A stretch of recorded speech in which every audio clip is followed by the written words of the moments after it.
Morning. My name is Marten Rabarts. I'm Director of Whānau Mārama, New Zealand International Film Festival. Welcome to the second of our masterclasses. These are supported by Creative New Zealand, our artistic development partners. We're speaking today around the subject of film archives and museums, looking at what role they play in the preservation and restoration of work, but also increasingly what role these institutions play in providing a resource, a resource for new works that are being generated from archive material. We have three guests today. Two, because of time zones and distance, have been pre-recorded interviews. One of them is with Rajendra Roy, the Celeste Bartos Chief Film Curator at the Museum of Modern Art in New York. And we also have joining us with a pre-recorded interview, Sandra Dinham, the director of the Filmmuseum, the Netherlands. It's the Dutch National Film Museum and Archive, talking about how she wrangled what was a very sprawling set of archives and materials into something that is now under a couple of really strong roofs and very effective player in the Dutch and international industry. But more excitingly, we have with us Honiana Love. Kia ora. Kia ora. Honiana is the director of, a CEO of Taonga Sound and Vision, our National Film Archive. And you've been with the Film Archive for quite some time and recently appointed in the last 12 months to the CEO position. Congratulations. Thank you. Yeah. Tell us a little bit about what drew you, your personal story, what drew you to this relatively, I mean, for most people out in the world, it's a relatively obscure world of taking reels of film, often, tapes, video, these sorts of things that have once been seen and committing a great deal of passion to the preservation of those. Tell us a little bit about your personal journey. I think I've got to start by making a disclaimer. I didn't come to this because of film. I came to this because of Taonga. This is definitely comes from my upbringing and thinking about Taonga Māori and the importance within the community of connection to those Taonga and how they can bring stories back into families. So for me, it's about that. It's about connecting people with their taonga, whether that be in film, sound, the paper records, the carvings that you see in our marae. All of those have stories to tell, and it's those stories and those connections that drew me to this work. It's a beautiful reason to be in this work. That I mean, the works that you engage with, of course, are taonga, but also culturally, the image of our ancestors, how they exist on most Māori families' walls, in the wharenui, on the marae, the returning to images, to look at those who've gone before us, is, I think, connected with what you were just saying. Now we're talking about those moving images being the ones we look to on the wall or on the screen. That's right. I mean, moving image and the voices, it's such an immersive experience when you can actually walk next to your tupuna for a short amount of time. So I think it brings a whole nother dimension to that experience of being with your tupuna. And you're doing it now on a, which is amazing, on a national level. I mean, you're preserving our stories for those who are to come and for us now. What role how are you shaping Taonga? What is the future of, or what is the path to the future that you're starting to see since you've stepped into the leadership role?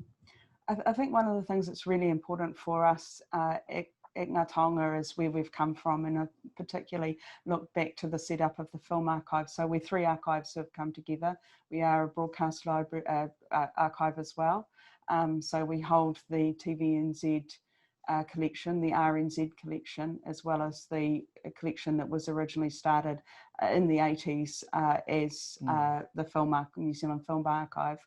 And I think the vision of those people who started that journey, people like Jonathan Dennis and those early people thinking about what was the role of the archive, is still what underpins everything that we do now and where we want to go in the future. So it's about creating those collections and making sure that they are there and safe and looked after, so that all the generations, both now and to come, are able to continue to connect with those taonga. So it's very much for us about how do we do our little part in making sure that these collections are safe, not only for today and tomorrow, but actually for 50 and 100 years' time.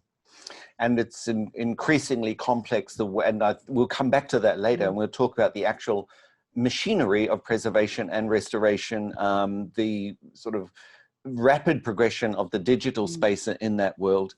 But I'm just curious, in that, what are the ways that the archive, our Taonga, where are they most often accessed and used? How do people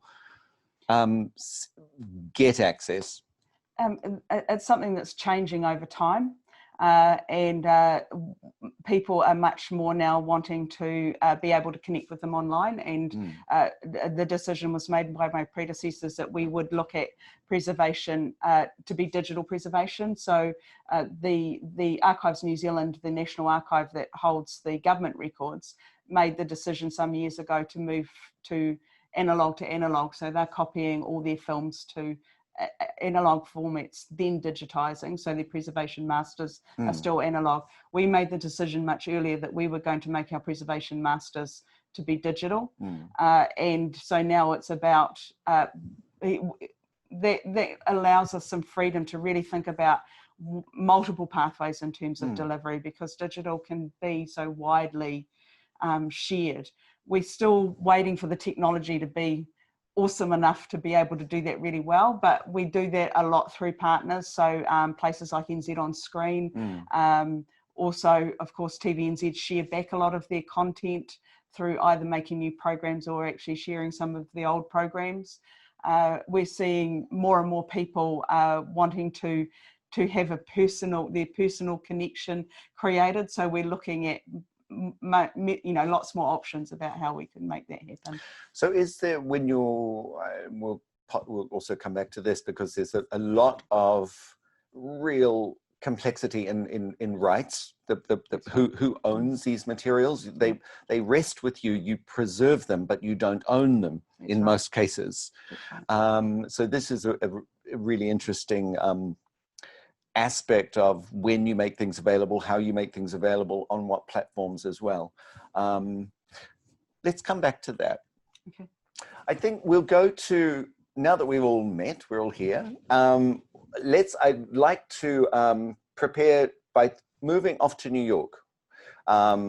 We have this interview with Rajendra Roy from the Museum of Modern Art, and he speaks about his personal role in taking on the role in that museum, one of the world's great contemporary art museums, and the film department at MoMA is arguably one of the best known around the world. It's had a very long history in preserving film and being in North America. Generators of moving image in film world anyway, and So let's cross to Raj and listen to him for we have about, I think it's an 18-minute conversation with him, and then Honiana and I will be back.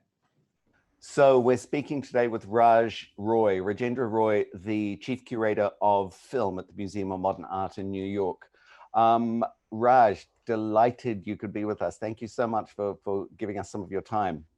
Such an honor and pleasure. It's great to see you. You too. Full disclosure, I've known Raj for quite a number of years. Before he was heading the film department at MoMA, he was actually a film festival chief programmer, a director of a festival in New York City, the Mix Festival, or executive director. So I've seen you actually, I've been your friend in the time that you moved out of doing what I'm now doing, which I'm just moving into, which is running a film festival, and moving into the very prestigious world of working at one of the greatest modern art museums in the world, and running the film department, which is also one of the most renowned film archives and film preservation centers and film, classic film exhibition centers in the world, the Museum of Modern Art, New York. You started that job when you were 34, 35 years old. You were not a new kid on the block for New York, but you're certainly a new kid on the block for the museum world. What were some of the things challenges that you faced moving into something as such an institution in New York City? Yeah, I mean, look, that in a way was the hardest part. I represented a new demographic in a lot of ways, not only age-wise, but ethnically. Just my whole biography basically didn't scream film historian archivist. But I immediately understood that the greatest challenge, the greatest responsibility would be towards the collection and towards the film history that represents. And it is an international history, but it's a focus on American history. And getting connected with other archives. Coming out of the festival world, one of the great things is you make lifelong friends, like right. Marten, like, Sandra Dinham. There is a network. Amongst the archives, there are networks. There are great, really legendary affiliations such as FIAF, the International Film Archive Federation, which MoMA was a founder of. But, in practical terms, there really was not a lot of communication, certainly not in the way that there was between festival colleagues. Right. So I was part of a generation of festival people that kind of started at these archives simultaneously. And we wanted to create that connective tissue amongst the archives. And interestingly, one of my first assignments was helping repatriate American silence from New Zealand back to the US. Are you serious? Yes. Wow. How did we have those? What was that story? Do you remember? It's a fabulous story because actually it's one that now has replicated itself over and over again for me. Back in the origins of film distribution, they were essentially roadshows. And so film prints would tour across, in the case of a US production, across the US, and then they would go abroad.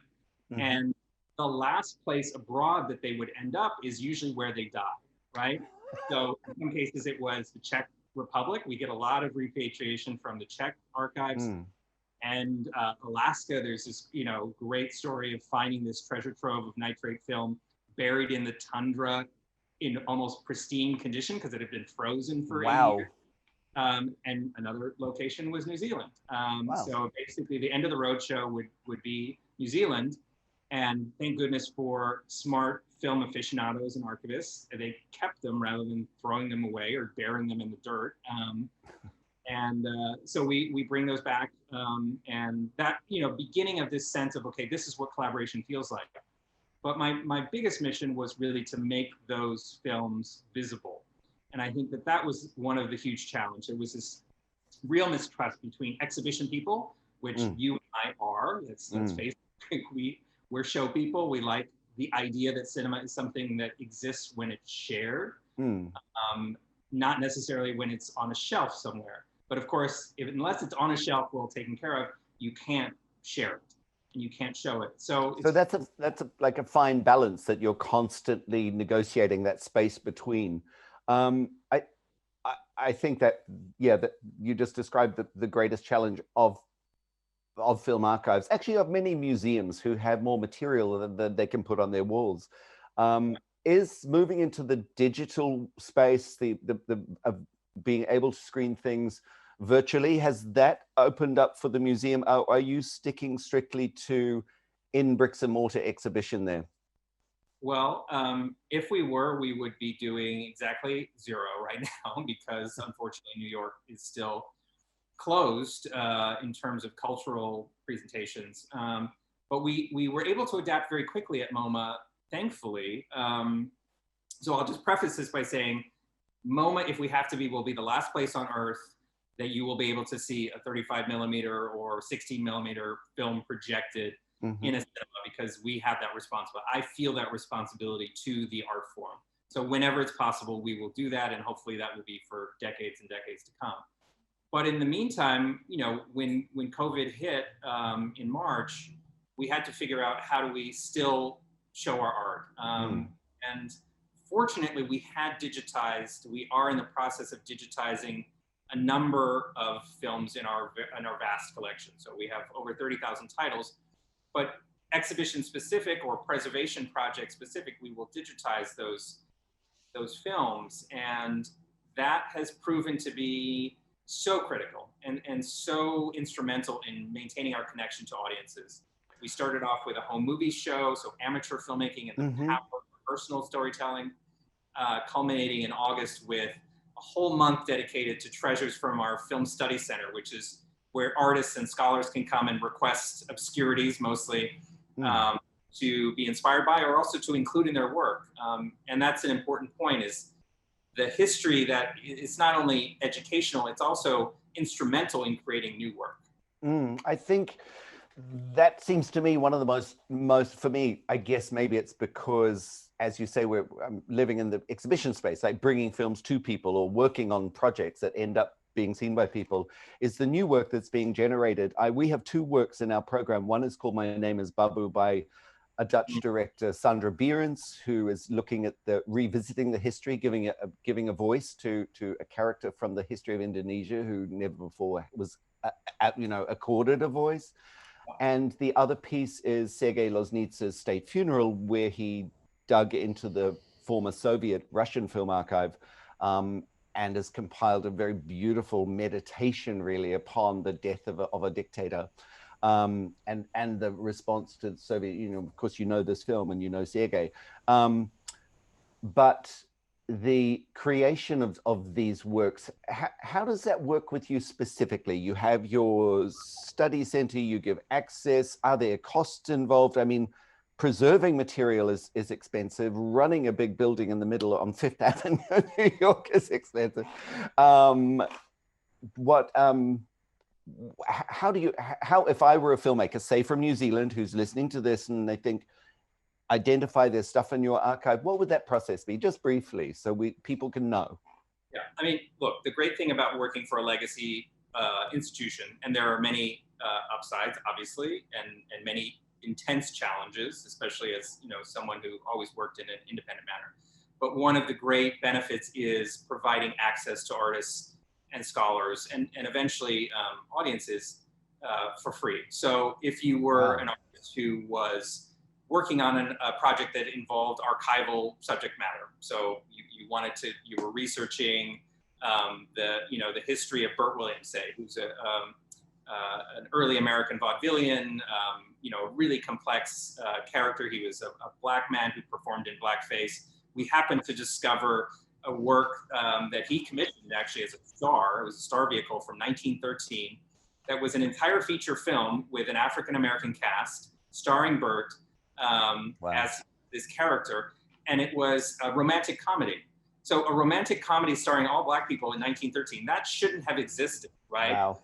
This is something we found in our archives and then handed back to artists. So for example, Garrett Bradley, who's a young African-American filmmaker, she has repurposed this material to make her own new works, a new documentary, a new installation. We've handed it back to musicians. So the idea in being, again, an archive that is about not only preserving works and preserving that history, but then turning it back over to artists to interpret the material, to make it relevant, to engage with audiences. I mean, I think, you know, one of the things I've always admired greatly about you, Marten, is your flair for engagement. You take situations that may seem intimidating or alien or foreign, you know, all these scary words that give back, and make people comfortable with plugging in. And I think that that has been a big mission for me, is making sure that people understand that history is not scary. If you know, the less you know about it, the more exciting it can be. And that's the purpose in making all this work available. Obviously, right now, we're heartbroken that we can't be physically welcoming of people, but digital access, we're hoping to maintain those points of connection. And, you know, honestly, it's just become more clear that I have to do more fundraising. The fundraisers at MoMA have to do more fundraising to make digital material more accessible. You raised two questions. Thank you, by the way. I think, you know, engagement, yeah, that's your DNA as well. The idea that you need to go fundraise, which is amazing. But within that you have a philosophical standpoint that this material should be provided free to artists who want to use the archive not as a last resting place, but as a starting point for something new, is I think thrilling and exciting. But then if you're raising funds from the well-to-do of New York City, and I've had the great pleasure of being at one of your fundraising dinners, gala dinners at MoMA, honoring Cate Blanchett a couple of years ago. So that was just a whole production. So this is a large part of what you do through the year, but I'm getting to a question. Is who is your audience? You speak of the audience, but do you need to respond to those people who fund MoMA, and or it's the artists who come in, or it's the people who walk in off the street to your beautiful, you know, cinema? What's your definition of your audience? Well, mine tends to be, and frankly always has been, expansive, you know, and that is a challenge. I mean, in the 60s and 70s, there was this real nurturing of a cinephilia, of a group of film lovers who were drawn in. You know, French New Wave was a huge part of that, but they were educated in tourist viewership, right? The connoisseurship. They learned how to watch films in a non-commercial setting, let's say. Those folks have been incredibly loyal. Those folks are aging, alas. And the challenge for us is renewing those audiences, getting busy people in, you know, in our case, in a, you know, metropolitan environment, engaged with a program that is perhaps harder to find than, you know, going on a mobile app and going to your local multiplex. And that's a constant thing. It's not like a one-time education. Oh, you found your cinephilia and then you're going to stick with it for the rest. That type of connoisseurship is gone, basically. I mean, there are thankfully, you know, folks who are still around from the early era, but like, we have to reach out every time there's a new film, every time there's a new filmmaker, every time you're introducing, you know, a new voice, a new talent. You have to create new audiences, and you have to reach out very specifically. But when you do, man, does it feel good. You know, when we had Dee Reese as part of New Directors, we have a festival that we organize with Film at Lincoln Center called New Directors, New Films. And we announced new talent. And Dee Reese, who is now, you know, on her way to one of the top working directors in the field, she had her first film, Pariah, and we had 400 Black women in our main film. And have we ever replicated that? Probably not, but it felt so good that we found her audience, right? Like, and obviously Dee has the globe as her audience now, but like, to find those communities to reach. But that is a different type of work than it was for our predecessors. It just is. We have new tools, we have social media. You have different tools and also a different kind of responsibility and remit that has you know, lifted up and put itself. You couldn't ignore the need to discover and then introduce new voices, diverse voices, voices that might not necessarily have been given the platform of MoMA or New Directors Film Festival in the past. So I'm this is a little bit selfish here. I just want to ask you, how does that relationship between the museum and the festival work? Because with Honiana, who I love, the director of Taonga, the New Zealand Film Archive, I want to explore ways that we could work much more directly and closely with the archive, not just in presenting heritage cinema works or restorations, which we do anyway. I mean, we have beautiful live cinema with the orchestras and things like that. But how does that access between the museum and the film festival work? Because it's one I'd like to explore. So, I mean, look, my best advice would be to get contemporary filmmakers involved in their own connection to history, right? So most good or great filmmakers are also film buffs or film fans. Having a contemporary filmmaker talk about the film that inspired her or him or them to make that work is in some cases the best way to get audiences who may not be interested in classic cinema, who may think it's just old movies. And actually for the contemporary, it usually is such a thrill to fangirl out about right. And those moments where you have this just real enthusiasm from someone an audience member is like, I can't believe I'm in the same room as, Taika Waititi, for example. Yeah, for sure. So great about talking about what inspires him. That's a great way of making that link between the history and what's happening now. And again, you can't have one without the other. And that has been the big work of the last 14 years of my career at MoMA and all of the colleagues at the archives around the world, who I see as much more open, much more interconnected. This is, look, we're all doing really tough work with very little funding, and do it together. And we have to be as united as we can be in preserving this heritage.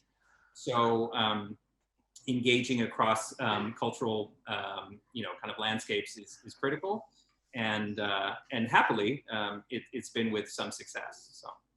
Well, also knowing that you repatriated some treasures from here in New Zealand, I hope in the near future, when we're COVID-free and you're able to visit us, that we can invite you down here, maybe discover some new lost treasures, but also really to build that relationship between our film world here, the filmmakers, of course, our archive, Taonga. So we hope that you'll be able to do some of that relationship building, and perhaps there's a project that we could be ourselves doing with MoMA, perhaps with the Eye in Amsterdam.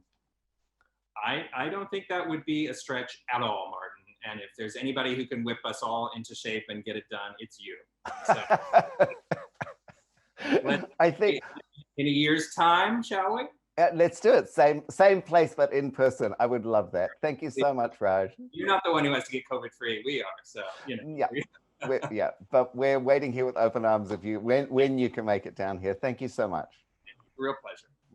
So that was Raj Roy from New York. Watching it, Honiana, I think I was struck by the conversation you and I were having earlier this week, that they, in New York at MoMA, one of the biggest museums in the world, they're dealing with, essentially a lot of the same issues, which is, there's a sort of comfort in that, I guess. One thing, there were a number of things in there. I'm just checking my notes here, excuse me. This question that he was really, really clear about, this question of diversity and inclusion, particularly in audiences, is how are we addressing that question of giving people a sense of ownership and access? What are some of the things that you and your team are doing to encourage access and looking? And I think it's always got to start from the collection, doesn't it? So I think one of the things that we think about is what our selection process is to bring things into the collection, because if you can't see yourself reflected in the collection, you're not going to be interested in the collection.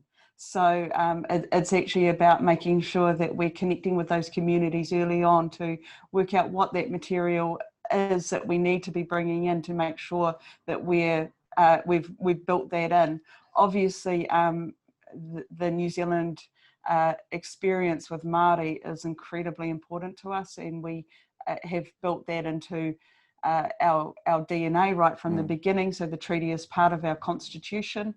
Our obligations to iwi and Māori, and even more so to kaitiaki, to those who actually speak for the taonga that we hold, is always in our minds, and we try and build that into the entire organisation. And from that, I think, flows a sense that we, with those audiences in mind, both in terms of holding their collections and sharing those collections into the future, it frames everything that we try and do. When you say bringing things in, what is how do you acquire material? I mean, there's a rich and deep collection there already, but you're building it. How do you bring new works in? That's changed a lot over time. So if we look back into the 80s and 90s, when they went out and did things like the last film search, and what was that? The last film search was a program that went out into the community, showing films and asking people to bring in their collections. Wow! So it was a sponsored program, and it meant that we got an incredible amount of home movies, 8mm films from the 60s and 70s. So it was a program that ran for a number of years, and brought in a huge amount into their collection. And now it's the focus is changing, and we focus much more on, because we're also now a broadcast archive. We focus on broadcast platforms, so the platforms themselves, and also the producers who are creating content for those platforms. And we're having to think, particularly in a diversity space, about actually how do we expand the way that we collect to ensure that that we are still getting those home movies. We know there's a big problem facing us with magnetic media. We know that there are a lot of people out there with their VHS home movies. Just explain that precisely, what's going on with tape. Tape. So people understand, so everyone watching knows what the problem with tape is. The problem with tape is twofold. One, there's nobody who makes the machines anymore to play it, and we're very fast running out of head life to be able to play on anywhere in the world those tapes that were created, and also that the tapes are starting to deteriorate themselves, so they don't have the stability of film, and particularly nitrate film, and we're seeing quite a lot of failure. The other thing about film is, of course, you can put it onto a flat surface and look at the picture, but once you can't play a tape, there is no way to see that picture anymore. It's gone. It's just a black ribbon. So we have been funded by the government in the last budget to save the TVNZ tape collection and the national tape collection. Wow. So that's a $31 million budget bid. That's a huge undertaking. How many, you must have had to team up for that, to bring people on board. So this is, tell us. Yeah. So we worked with the Archives New Zealand and National Library, who are the other two big holders of Crown collections, and put together a bid for that. We will need to go to a third party, and we're at the moment going through the process of sourcing a third party to actually do the work for us, because obviously I don't have that capacity sitting in-house. So we're doing that right now. But that third party must be staffing up. So keep an eye on that. If anyone's watching who's looking is passionate about film archiving, preservation, and the broadcast industry, I think there might be a gig for you. That's true. There's something else. You did mention something that when Raj was talking about MoMA will always be the last place on the planet, if he has anything to do with it, where will still project celluloid. You said, I've lost the ability to project when we were watching that tape. What does that mean, and how are we going to solve that for you? So if anybody knew our facility here in Wellington up in Taranaki Street, we had a cinema, and we could play film in our cinema. We've had to shift out of there because it was earthquake prone, and we've moved in with the National Library on a temporary basis. So we're hoping that it will continue to be our home. As part of that, of course, we lost our cinema. And so being able to project our films from the original source material is not possible at this particular time. I'm hoping that we might still get that back. But it was a huge loss for us, and probably the thing that I was most sad about when we moved out of Taranaki Street. No, I can imagine, from the vault to the projector, keeping that, that walk with the cans under your arm as short as possible is really important.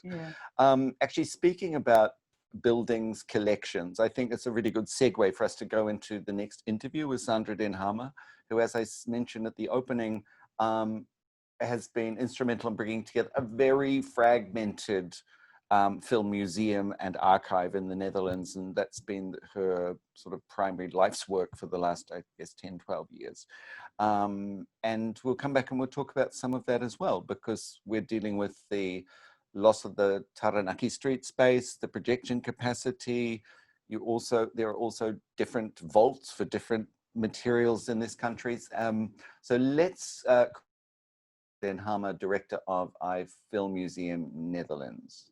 Sandra, so good to see you there in gorgeous, summery Amsterdam. Really, really lovely you could spend some time talking with me. I'm excited to be able to share something of your experience with our New Zealand audiences, actually worldwide, because with this masterclass dealing with archives, the living archive, is it a treasure house or is it a last resting place? Will be available all over the world, actually, through our YouTube channel and also our Facebook channel. So it's not just for New Zealand, it's for the rest of the world also. You are the director of the Filmmuseum, Ifilm Institute, Netherlands. I know you incredibly well and had the privilege of working with you for a number of years. There's a part of the journey of the eye, as people who've been there know it, which is this amazing building, incredible archive, great content, but it wasn't always like that. You brought that, the structure of all of that, not just the building, but the contents together. What were some of the things you learned along that journey? Because it was a long and interesting one. Yeah, well, first of all, it's very nice to see you as well. Very nice. And I hope to see you in person quite soon. I do too. Yeah. It was an interesting journey indeed, and we've come quite a long way. When I started on this adventure, which is now 12 years ago, of course, my predecessors, I realized that I stand on the shoulders of giants. So it's not only me doing this, but I work with all the predecessors who started collecting the films more than 75 years ago.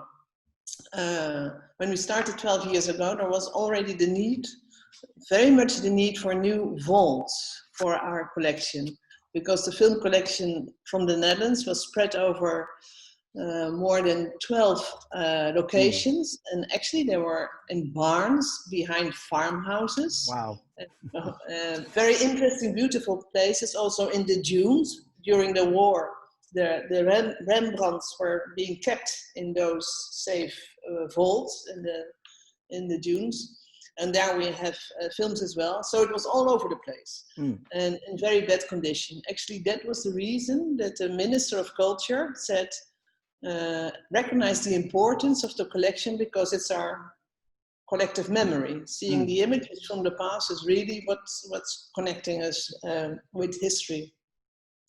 So then we started, and then we said, and by the way, we need new vaults, but what we also need is a building where we can show all that to the audience and share with the public. We are caring for the collection to share, caring for sharing. And they said yes, and it took quite a while before we get everything in place. And in the end, the public building was there first, because we went also through a financial crisis and all that sort of things, but the public building was there first. We opened in 2012, and in 2016 we could open our new collection center. And with opening the collection center, which has the vaults where all the films are kept, it also has a lab where we can digitize the films. It is a study center where scholars and students come to do research.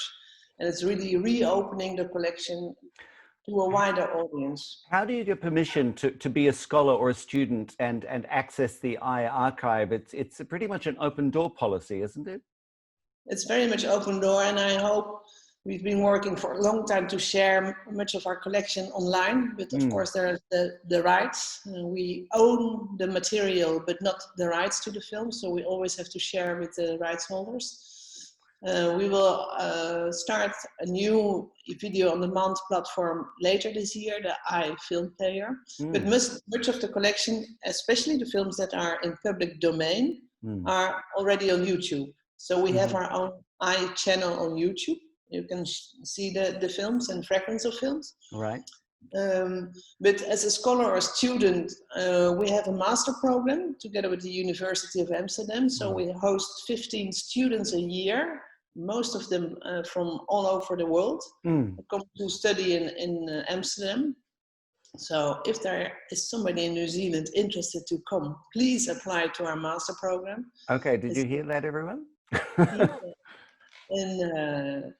And we actually, safeguarding a film collection is very much an international job, because we hold a collection, more than half of our collection is international. And if we want to restore films, it's an international job. So it's like a detective searching for elements, because, for instance, we have a beautiful print, but the sound is really bad. Right. And then sometimes we can find another print in an archive in Moscow or in New Zealand or wherever, which has the sound elements.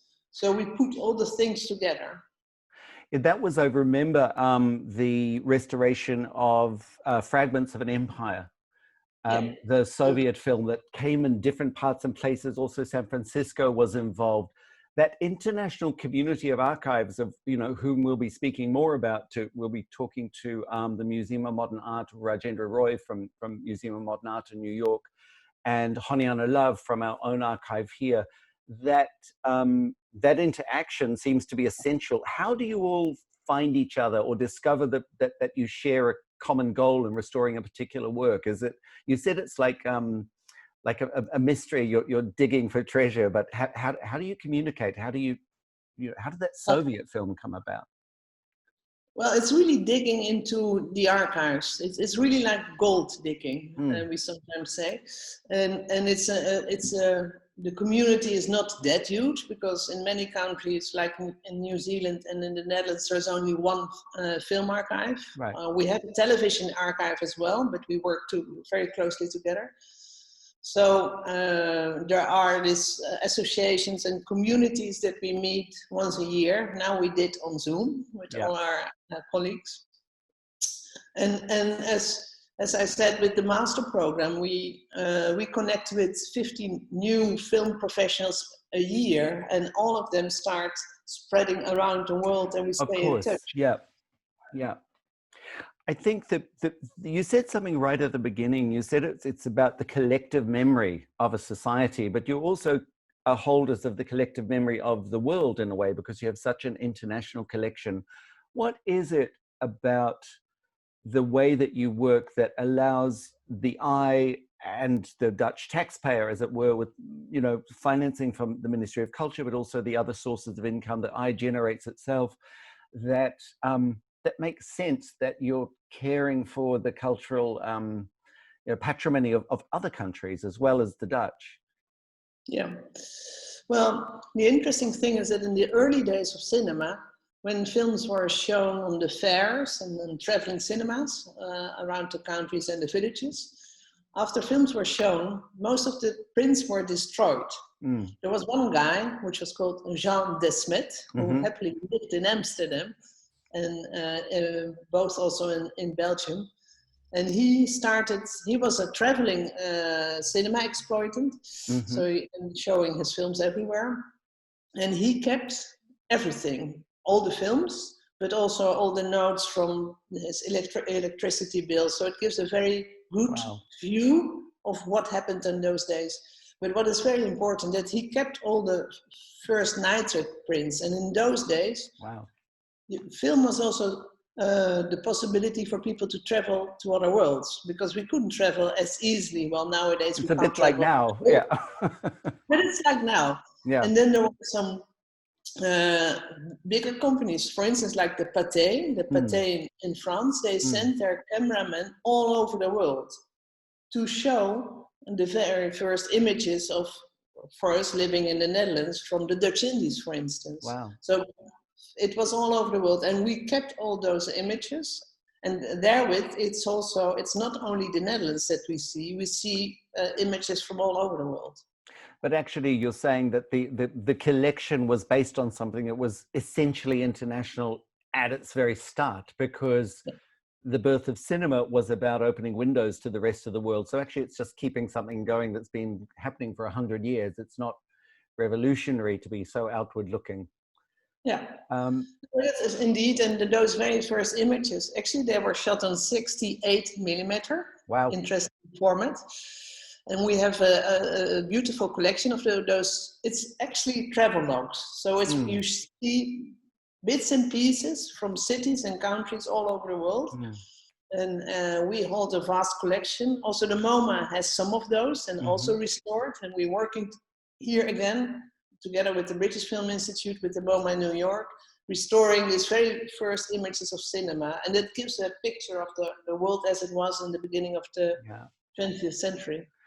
I think it's important to remember, I think you as I have been involved with a film that we have programmed in our festival this year called in English, it's called My Name is Babu. It's a compilation of work, but tells the story of a young woman in the post-war period moving towards the Indonesian independence from the Netherlands. I think it's a really beautiful example of something that had been locked in the past, has been given a new life, but also a completely new meaning, like a character who existed in some home movie reels, always on the edge of a frame, has now been put through voiceover, has been put at center stage. I think it's a wonderful example of how archives can suddenly become so contemporary. How did that film come about? Yeah, it's a brilliant film. Well, it's from the brains of the filmmaker. She thought of this, and I think she did very well. She worked only with archive material from our collection. Actually, several years ago in our new museum building, we did a large exhibition. We used also part of this collection. We have quite a big collection of films from the Dutch Indies. And in those days, many of the films were home movies. So what you see in most of it's films, it's little bits of films. It's on 8 millimeter. You see birthday parties of white children happily. And then indeed you see the Babu always in the back of the scene. With that collection, we already made an exhibition with Peter Forgaerts, the Hungarian filmmaker. And what he did is he showed us happy home movies, but there was a voiceover with all the text of the real bad things that happened in the Dutch Indies. So it's this material, and it's the same that Sandra Berends did, the filmmaker of this film, is you can retell history. You can spotlight a different perspective on history, because we knew from our part, in the white community in the Netherlands, we always thought, well, now we know better, but now we can tell and show better as well. So that's really important to use that, because you see live material from the Dutch Indies. It's not fiction. It's the real. So that it's beautiful. It's an extraordinary film, and I hope that I know it will be well received here, but also people who are watching us and listening today will take note of that. My Name is Babu by Sandra Berends in our program. It's a beautiful archive work and part of the European Women's Voices program. That's the Dutch addition to that. And this is really actually the evidence that you have to keep that you have to safeguard your film material, because now after 50 years you can retell history.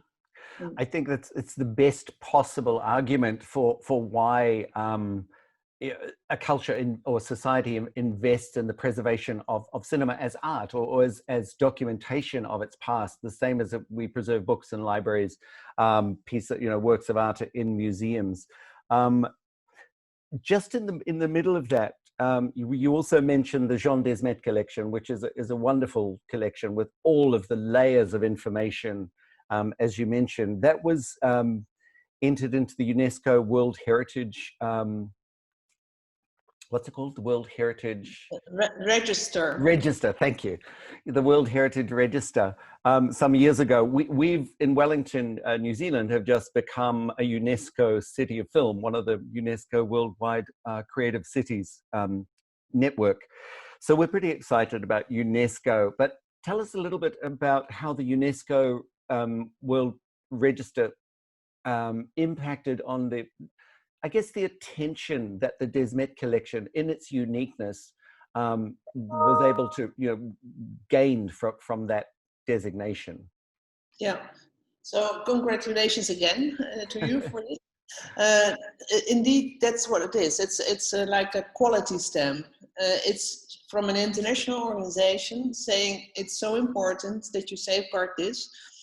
So you can use it towards your governments and politicians and whoever you need to convince to build a beautiful museum or a beautiful archive.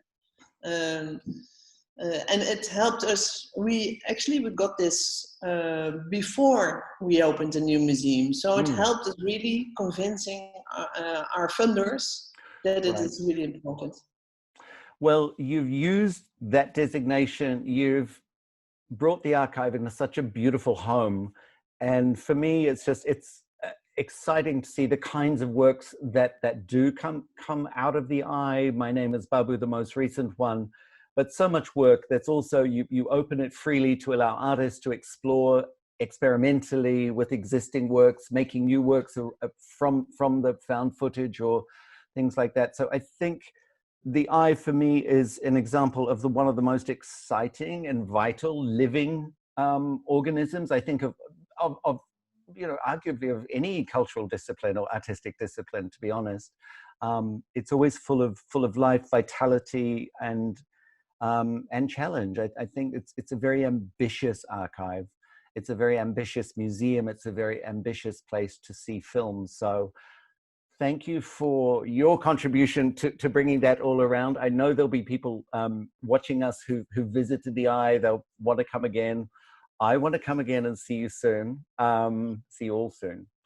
Sandra, thank you so much, and enjoy the rest of the summer.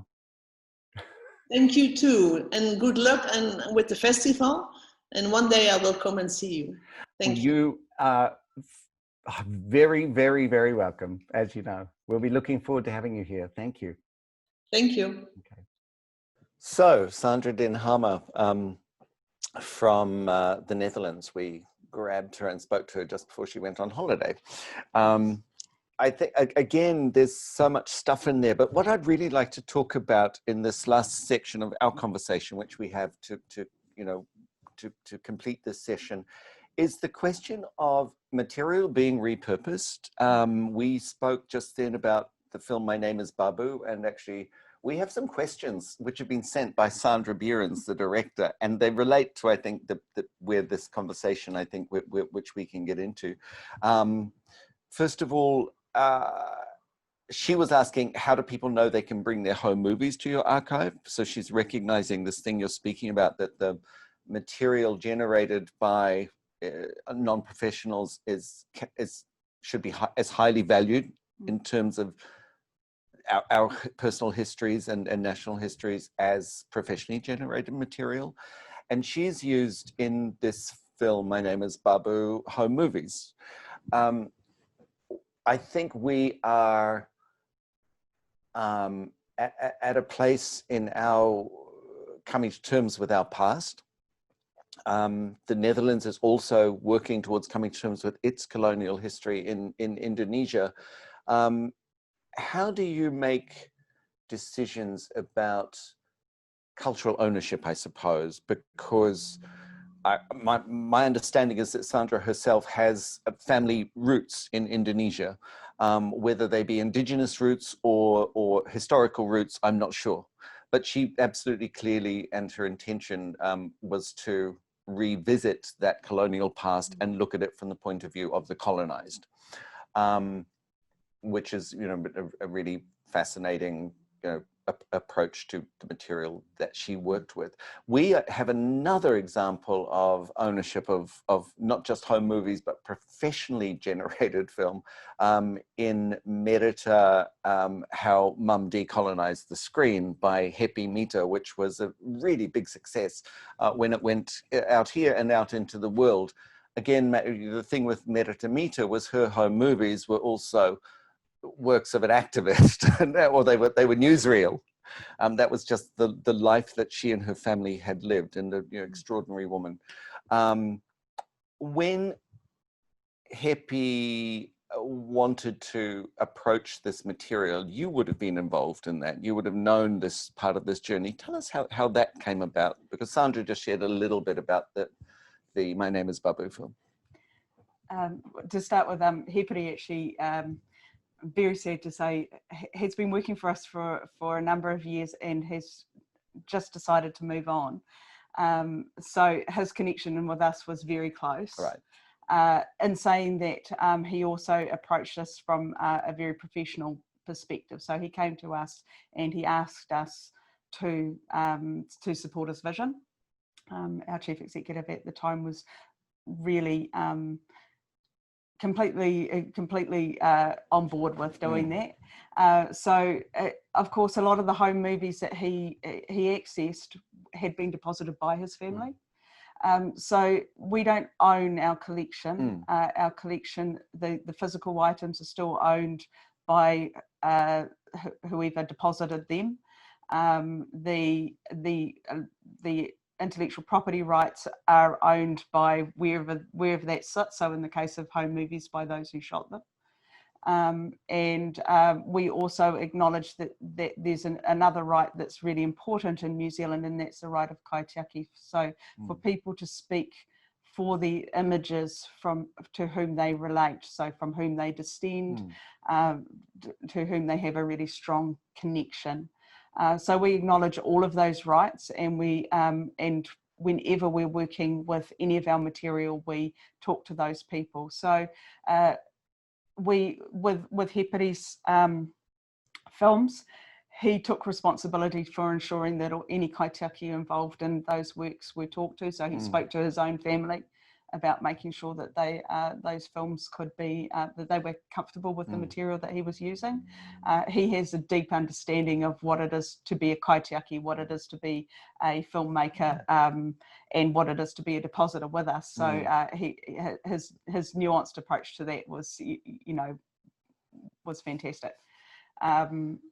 In cases where people maybe need a little bit more support, we have people in place who can actually support people to contact those communities. So we'll contact kaitiaki ourselves and make those relationships between the filmmakers and those who can speak for the images, so that they're being used not only because it's an ongoing relationship when a work's being created, to actually to foster that relationship in the first instance, saying you want to use this, to talk about how you're going to use it, and then to circle back around at the end of that and say how you did use it, and also how it's going to be continued to be shared. Manawaka, which of course Merata worked on, is a prime example of where the kaitiaki were incredibly involved in her work, and were speaking for those images of people like Te Puia and the Tainui people throughout the making of that, and then also still today. That was made in 1990. So 30 years later, those communities are still speaking for that film, so that film doesn't travel without its kaitiaki traveling with it. I think there is a level of nuance and complexity in what you just described. I mean, looking at the director of that film, he appeared in some of the deposited archive works, been created by his mother, in some cases had been edited by his mother, and it already had an existing shape, but perhaps he didn't necessarily need to use that material in the way that Merita had intended to use it. The layers of complexity in there are huge. The supporting role that you play and offer, like if for example, someone is watching this in New York, and according to the exchange, our people were invited by Raj to New York. What would it mean if someone who was fascinated by some aspect of our history that is held within the archive wanted to reach out? What would that process be for that person? So if it was a work that had an existing kaitiaki, or we could see there was the necessity to create a kaitiaki relationship for that, we would reach out to the kaitiaki. We would tell them how it was people were wanting to use it, and then we would, depending on the level of connection that the kaitiaki wanted, we would put them in touch, or we would manage that ourselves. So we very much go from the kaitiaki, from the other rights holders as well. So if it's still in copyright, obviously that's a legal right. So when we talk to kaitiaki, before we talk to kaitiaki, we always talk to the other rights holders and make sure that they're comfortable. And when we take films now, we ask at the moment that the film's deposited with us, is there any kaitiaki relationships that you would like us to maintain in relation to this particular work? And to keep on file, literally, because wow. It's a really hands-on approach to the material. Like it's very careful, it's very caring to the material. I think also people who might want to access the material are going to really benefit from that degree of care. How do you feel when when we were speaking in the past, you said, well, I'm an archivist, I'm not a film person, and that's how you introduce yourself today. However, when you see a film like Merita, How Mum Decolonized the Screen, which you've been on that journey of creation with someone who's the maker of the work, how do you feel when you see that particular kind of a film that has come from the thing that you as an archivist have been taking care of? I mean, I'm immensely proud of Hepari and the work that he did. In fact, his whole family and how they went on an incredible journey. I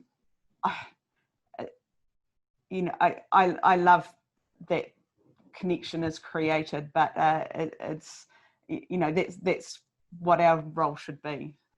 But it underlines for me the thing, which is the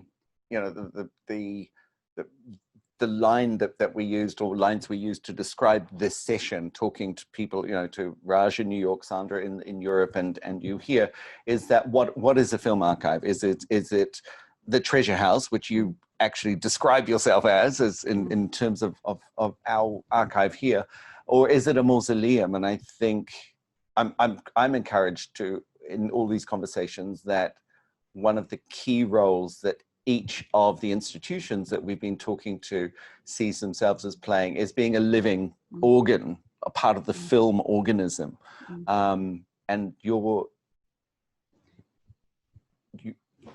Go well, I mean, one of the things that I've been thinking about a lot is, and the others talked about it, was the balancing of preservation and access. And what I've come to understand for myself anyway is that actually I'm talking about the wrong dichotomy. Actually, it's about access now and access in the future. So it has to all be about access. There's no, these were created to be shown or to be listened to in the case of sound. So the access is what it's all about at the end of the day. And it's just about how do we make sure that there is that can happen now or in the future. And if I'm having to balance the two, where do I put the balance? So do I put the balance in saying, actually, I need to keep this safe for a little bit longer so that it will still be there in 50 and 100 years? Or actually, no, we need to put all our resources into getting this out there now and worry less about, you know, how are we going to migrate this in the future? Wow. So that's where I'm sort of placing it's a constant set of decisions being made and priorities being made about stuff that you and clearly your team care passionately about. I think what I just took from what you were just saying is it's certainly not a mausoleum, which we've set that aside. It is absolutely a treasure house, but even more, it's a showcase. It's about access. It's about letting people see themselves, their own pasts, or working with the materials. So thank you for sharing with our audience here some of your insights as to the direction our own treasure house is going and the showcase that it needs to be for the future as well. Thank you so much. Kia ora.